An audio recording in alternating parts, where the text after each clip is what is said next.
Oke, minggu lalu gue pernah bikin video tentang GitHub Copilot. Em, Yaitu salah satu fitur luar biasa, fitur yang sangat unexpected, tapi enggak sih.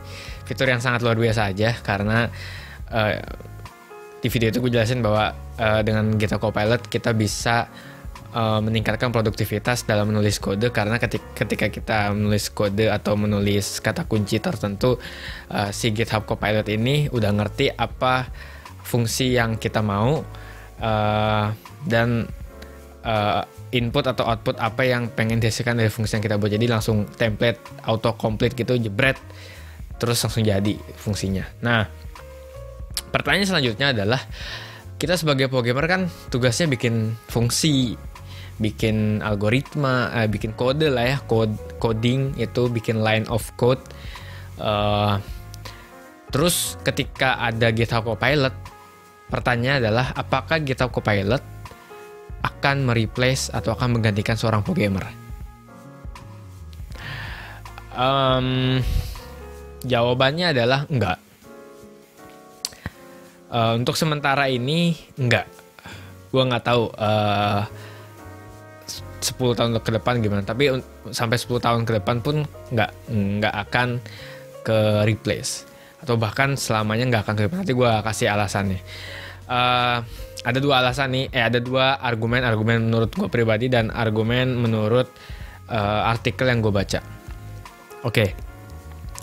Jadi ketakutan para programmer tentang GitHub Copilot adalah karena kan GitHub Copilot based on AI, artificial intelligence. Dia belajar semua kode yang ada di GitHub, dia belajar polanya, dia belajar pola, dia belajar input outputnya, fungsinya ngapain, dia mengenali gimana sintaks yang bagus, fungsi yang bagus gitu. Nah, ketika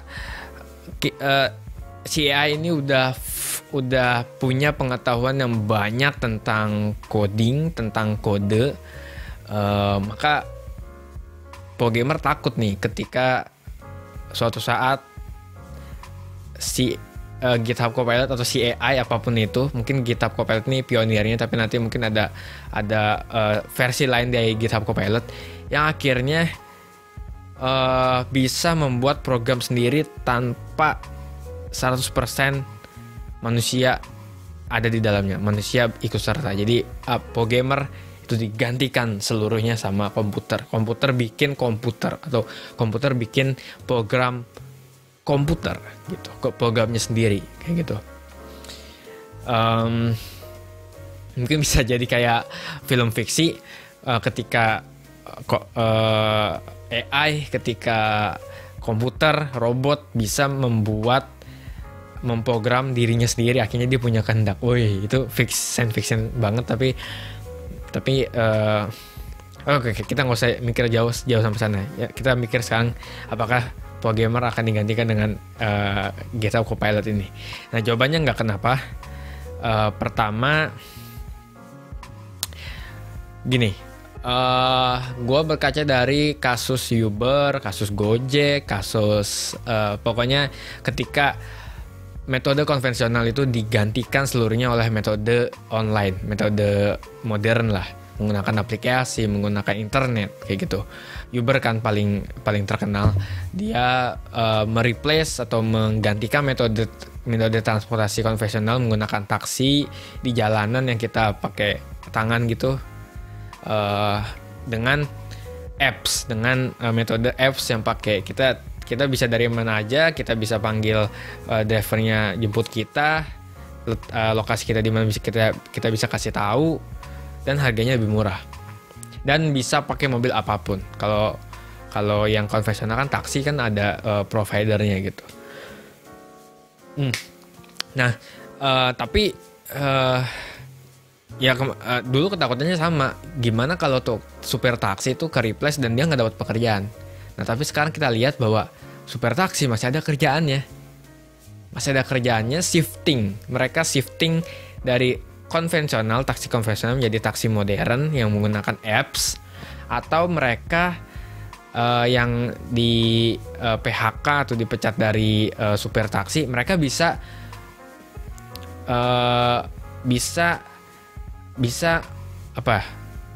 bisa ngasih pelayanan transportasi sendiri, pakai mobilnya sendiri gitu.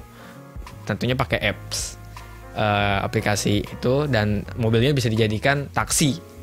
Dan dia juga dapat penghasilan gitu, bisa dapat penghasilan. Jadi shifting dari konvensional, orang yang nungguin order di jalanan yang belum tentu gitu, sekarang mereka punya mobil sendiri, bisa jadi taksi untuk mereka. Kemudian penghasilannya bisa lebih menentu, karena kan orang pakai aplikasi kan terpusat ya. Jadi semua order atau semua booking taksi itu satu aplikasi, mereka tinggal mau apa enggak, reject atau accept gitu ordernya, gitu kan. Nah, sama kayak Pogamer. Kalau misalnya ada GitHub Copilot yang tugasnya adalah mempelajari kode, akhirnya bisa membuat ulang kode, memprediksi kode apa yang mau dipakai, memberikan rekomendasi kode yang terbaik. Berarti Pogamer harus shifting. Pogamer nggak bisa lagi ngikutin atau melakukan hal yang bisa dilakukan oleh AI, kayak reproducible code. Misalnya kita bikin kode yang bisa reproducible, atau kita copy paste gitu, copy paste dari Stack Overflow ke kode kita. Kemudian pokoknya kegiatan-kegiatan yang bisa dilakukan oleh AI. Copy paste tuh pasti bisa dilakukan oleh AI. Jadi hal-hal seperti itu tidak bisa lagi dilakukan oleh programmer biasa. Mereka atau kita, gue juga programmer soalnya, kita harus shifting dari yang model kayak gitu, copy paste kode orang dari GitHub orang, dari Stack Overflow, tanpa memahami konteksnya, tanpa memahami konsepnya, menjadi programmer yang lebih konseptual, fundamental basicnya kuat. Kita programmer atau kita manusia itu punya sesuatu yang belum dimiliki oleh AI, yaitu kreativitas. AI nggak bisa inisiatif gitu atau berkreasi membuat kode ini menjadi lebih bagus gitu kan. Itu kayaknya belum ada gitu. Nah, ketika kita bisa berkreasi, kita bisa kita bisa membuat suatu program yang unik, yang performanya bagus, dan kita bisa mendesain sebuah algoritma yang bagus. Ya, disitulah peran programmer saat ini. Udah mulai mendesain algoritma, mendesain kode, mempelajari bahasa, terus menggabungkannya dengan kreativitas, dengan connecting the dot gitu, satu konsep dengan konsep yang lain, sehingga mempunyai produk yang unik. Nah, untuk masalah copy paste gitu ya, kita udah nggak mikirin lagi, karena ada GitHub Copilot yang akan menggantikan kita. Kita lebih fokus ke high level, atau bahkan ke kreativitas terhadap ketika membuat program gitu.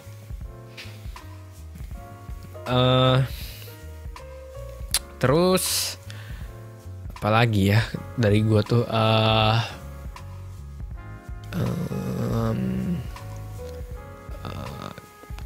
lagi,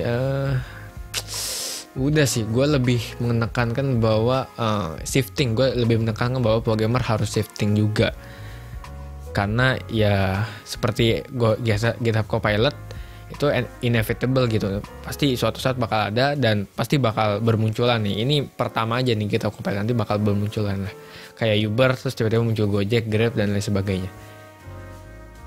Oke, nah itu dari gua. Nah, dari artikel gua, ada satu artikel yang ngebahas tentang apakah programmer akan digantikan oleh GitHub Copilot atau oleh AI. Di sini gua nangkepnya, mungkin ini bisa jadi tambahan untuk argumen gua, karena di sini dia nyebutin gini. Jadi AI itu belum bisa melakukan sesuatu yang hanya bisa dilakukan oleh manusia, yaitu contohnya understand business requirement. Jadi AI belum bisa mengerti requirement bisnis, karena requirement bisnis nggak hanya coding, tapi juga pengolahan data di otak kita yang secara simultan gitu banyak masuk ke kita. Kan kalau business requirement kita juga harus wawancara ke orang, terus memahami apa konteksnya.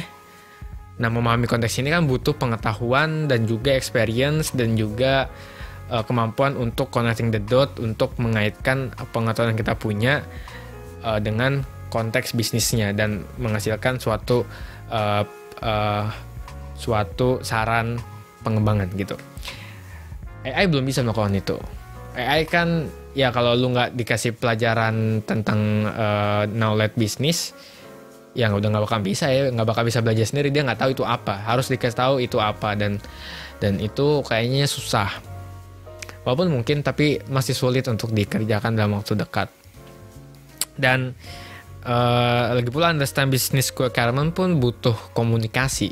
Nah, komunikasi adalah suatu yang belum bisa digantikan oleh AI. Komunikasi ke orang, komunikasi dan ya lu tahu sih kalau kita komunikasi dengan orang kan nggak pasti ada emosi yang kita libatkan agar komunikasi kita menjadi lebih efektif, pasti kan. Nah, emosi ini nggak ada di AI. Nah, kedua adalah connect large tech stack. Jadi ini lebih ke arah kita kan sebagai programmer, ini balik ke kreativitas. Jadi connect tech stack itu. Jadi kalau misalnya gua umpamanya dalam misalnya bikin web app gitu. Web app kan ada beberapa stack, ada front end, ada back end, atau bahkan UI, front end, back end. Kemudian ada database juga. Kemudian nanti untuk analitiknya ada data engineer, data scientist, data business intelligence kayak gitu. Anggaplah seperti itu. Bahkan di dalam backend juga ada beberapa stack lagi nanti pakai bahasa. Nah, AI nggak belajar sedalam itu. AI nggak belajar dari UX. UX ini butuh kreativitas banget. Terus front end ngeletakin yang sesuai enak mata itu kan ada sense kita, yang sense manusia yang dikasih di situ. Kemudian backend juga susunan algoritma sama bahasa pemrograman yang bagus apa, kombinasi bahasa pemrograman yang bagus apa, misalnya pakai Golang atau pakai C# atau C++ dan lain sebagainya. Kan dia nggak bisa nentuin itu gitu. Kalau misalnya polanya misalnya Python ya, jadi nanti ngasih si AI ini nanti ngasih rekomendasinya Python, padahal kan Python belum atau nggak jadi stack yang terbaik gitu, bukan stack yang terbaik Python itu, masih ada yang lebih baik. Dan AI nggak tahu itu. Jadi apalagi harus ngubungin database, data analis, data scientist, data business intelligence itu gimana ngubunginnya, AI juga nggak tahu. Jadi kita sebagai programmer masih bisa berkutat di situ, mengambil peran itu, yaitu mendesain tech stack-nya. Oke. Ketiga, debug erroneous code. Nah, kalau debug erroneous code ini, gue sempat bilang di video sebelumnya bahwa AI bisa aja ngedebug sendiri dengan si GitHub Copilot bekerja sama dengan Stack Overflow. Kemudian mempelajari bagaimana error ini terjadi dan solusinya gimana. Nah, mungkin ya kalau di artikel ini, kenapa dia bilang debug erroneous code? Karena bisa aja error yang sama itu bisa aja solusinya banyak gitu. Solusinya banyak dan nggak hanya satu. Kalau satu berhasil di tempat lain, belum tentu berhasil di tempat yang lainnya lagi. Jadi mungkin itu. Tapi kalau misalnya errornya konsisten, itu aja, dan solusinya juga jika A maka B, maka bisa di-replace sama AI. Oke, nggak apa-apa. Update software. Mungkin ini juga terkait sama AI itu nggak bisa membangun atau mendevelop atau meningkatkan kapasitas dari program kita. Ya dong, dia cuma bisa ngasih rekomendasi nih fungsinya yang gue tahu ini yang paling banyak dipakai gitu kan. Pasti rekomendasi gitu kan, paling banyak dipakai, walaupun belum tentu yang terbaik gitu. Nah, ketika paling banyak dipakai ternyata ada perubahan ternyata ada sebuah istilahnya apa? Sebuah tweak di kode itu, maka kode itu kan jadi baru, dan kode itu jadi baru pasti belum nggak langsung dipelajari oleh AI, atau bahkan kalau jika dipelajari kan kalah sama jumlah yang mayoritas. Maka AI nggak bisa update software harus dilakukan oleh programmer, dan di situ peran kita. Oke, terus communicate with stakeholders. Nah, ini jelas komunikasi itu belum bisa digantikan oleh AI, karena komunikasi melibatkan body language, melibatkan emosi, melibatkan logika. Pokoknya satu kesatuan itulah. Semua tadi aspek itu menjadi satu, maka kita bisa mendapatkan komunikasi yang baik, yang dimengerti oleh kita dan lawan bicara. Jadi dua arah ngerti semua gitu. Ya, itu belum bisa digantikan oleh AI. Jadi kesimpulannya adalah tenang aja, programmer nggak bakal digantikan oleh AI. Nggak oleh AI, dan mungkin masih lama banget menurut gue masih optimis lah bahwa programmer masih bisa hidup gitu. Oke. Itu argumen gue dan argumen orang di artikel nanti gue share di kolom deskripsi. Jadi sekali lagi jangan takut dengan hadirnya GitHub Copilot. Lu perlu shifting dan tadi ada beberapa aspek yang belum bisa digantikan oleh AI. Tapi lagi-lagi itu membutuhkan kreativitas, membutuhkan inisiatif, membutuhkan semangat, membutuhkan apalagi suatu ide brilian gitu ya, dan membutuhkan pemahaman konsep yang kuat, fundamental konsep yang kuat tentang computer science secara umum, sehingga lu bisa mengetahui celah yang bisa diupdate, mengetahui kekurangan kode lu, mengetahui apa yang bisa dikembangkan, mengetahui kompetitor, mengetahui banyak hal terkait kode lu, sehingga yang yang bisa menjadikan kode lu itu unik, berguna sekali banget, dan bisa dan ini jadi kode yang jarang, dan gue yakin nggak bisa langsung dipelajari oleh AI. Kan harus di training dengan data yang banyak gitu. Kalau cuma sekali doang nih unik ya belum bisa.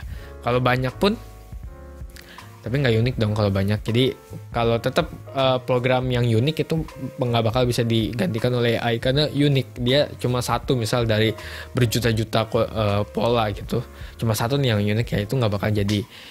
AI nggak bakal bisa ngerti itu apa, karena dia belum belajar apa si unik itu apa gitu. Oke, jadi itulah video gue hari ini. Terima kasih udah nonton video gue ini, opini gue ini, dan sampai jumpa di video-video selanjutnya. Goodbye.